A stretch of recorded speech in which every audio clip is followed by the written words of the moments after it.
how to enable recommended videos on YouTube. Hey everyone, welcome back to the channel. If you are new here, don't forget to hit the subscribe button and turn on the notification bell to not miss any updates. So it's really simple to enable recommended videos on YouTube. Just make sure that you are signed in into your YouTube account and the notifications are not turned off.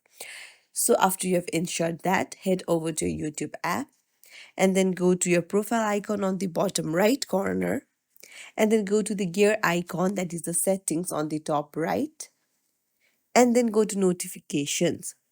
There you'll find recommended videos, just toggle it on. Now YouTube will notify you of the videos that you might like based on what you watch.